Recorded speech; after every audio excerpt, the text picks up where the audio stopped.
environment where there's a significant fiscal budgetary challenge. You're damn right, sir. The numbers that just came on Friday indicate that capital formation is actually contracting. So yes, a lot of work needs to be done on savings and investment. But on another macroeconomic problem, India has been bedeviled by near double-digit inflation caused partly or maybe even largely by the high fiscal deficits. Is bringing down both an absolute prerequisite for growth to pick up? Yes. The answer to both questions is yes. That is, if a fiscal deficit that's too high, now you can have a fiscal deficit, especially if you've got the growth, because the ratios aren't deteriorating, so that's okay, but within limits. So I think the government has real choices to make. I mean, I think they're basically going to have to sort of do less redistribution and more investing, given the fiscal constraints. And if they're smart, they'll, let the central bank under Raghuram Rajan's leadership go after inflation. It's pretty important to get it under control. Oh, we have to see that polemics developing in the days to come. But on another issue, sir, we like this India-China debate in India. Who, according to which of the two countries, is picking up the pieces better in the post-financial crisis period? China has slowed distinctly from 13% to 7%, but so has India. Well, I think you're right. I think China, but by and large, the performance of developing countries has been quite good, but with one exception, and that is they got caught a little bit by the spillover effects of this extremely accommodative monetary policy in the advanced countries, particularly the United States. So you had a kind of period of sort of temporary instability and high-speed capital flows associated with the tapering announcement, and that threw some economies that had slipped into running current account deficits and getting a little dependent on very cheap foreign capital to have to rebalance a bit. That's been going on in India, Indonesia, Brazil, a number of major important, very important systemic countries. But on the whole, the major developing countries, emerging economies, have managed in a very complex global environment, have managed their business pretty well. I think all of them are struggling with the fact that the tradable sector, exports in particular, are a less powerful growth engine than they have been in the past because the major developed countries, which are still 50% of the global economy, aren't growing very much. So if you look at China, which is managed quite well, the export sector really isn't contributing anything to growth. So they have to find the demand and the growth engines in other places without going overboard and distorting the system with excess investment or excess leverage. This is a very, very complex environment to operate in, and I give most developing countries very high marks for navigation skills. Okay, that's good to hear. Raghuram Rajan has been fighting a battle against the bigger central banks on this point, but more on another issue which is of importance since you're such a China expert. We hear a lot about China's massive shadow banking system and how it can crash land the economy if the bad loans in this sector balloon. Do you have such a fear? I think it's not very likely.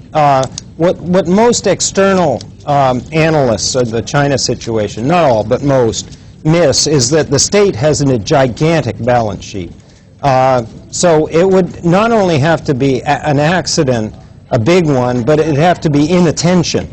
This is a country that has $3.5 trillion of reserves, owns 90% of state-owned enterprises that account for half the net fixed assets in the economy, and owns a lot of land. I mean, this is a very big asset side of the balance sheet.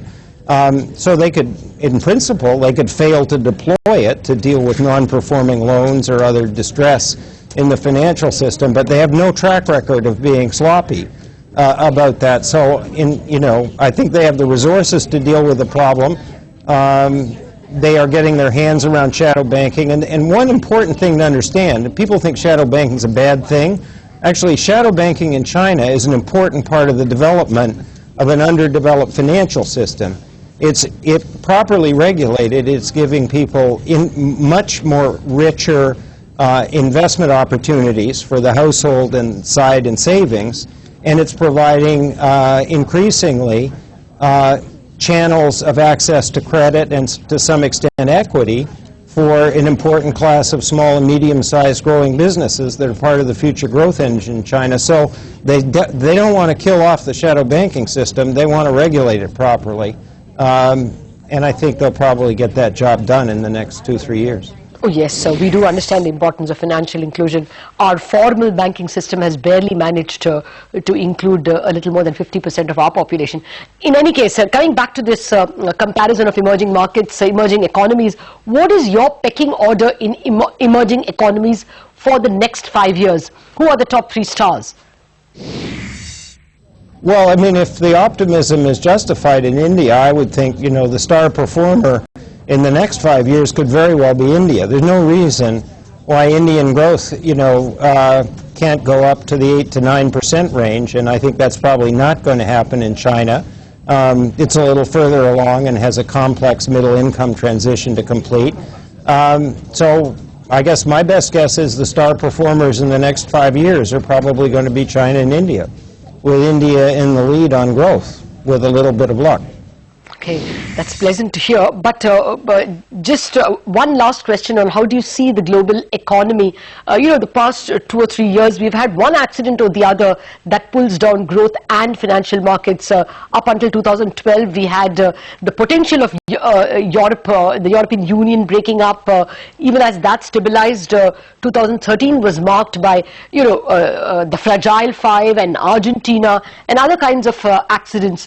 How does 2014 look to you, the year ahead look to you? Any accidents that can pull down the global economy? So I think the Fragile Five, by and large, are stabilizing. Argentina's, you know, got governance problems, and I think there are issues in Turkey having to do with dissent, you know, absence of social and political consensus. So you can always have that kind of thing. But I think Brazil has, you know, some potential to increase its growth rate if it can get its investment rates up, but otherwise is managing inclusiveness reasonably well. You know, I think if in Europe we're stable now, we're not growing very much, but we're stable. That was thanks to the ECB and the outright monetary transactions that came 2 years ago. So the sovereign debt markets are stable. Europe has lots of problems. I mean, I don't see how we can grow. You know, I think you know I live in northern Italy. I don't see how we can grow with an exchange rate of 1.36 or 1.4, which is what it was recently. And I think next week you may very well see the ECB be the last entrant in the quantitative easing game, and that'll have consequences that flow around the world. But to be honest with you, I think the biggest dangers that could really disrupt things are non-economic.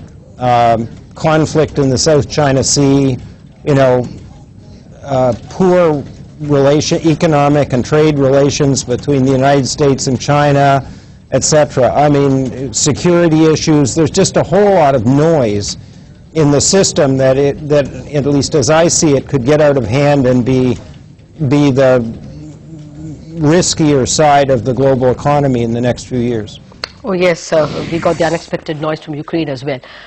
Professor Spence, thank you very much for joining us, but the key takeaway from what Professor Spence told us is that he sees India as the star among the emerging markets, and that in terms of pace of growth, India will actually outpace China. Coming from an expert like him, I think that's a very big morale booster for our viewers as well as for the NDA government.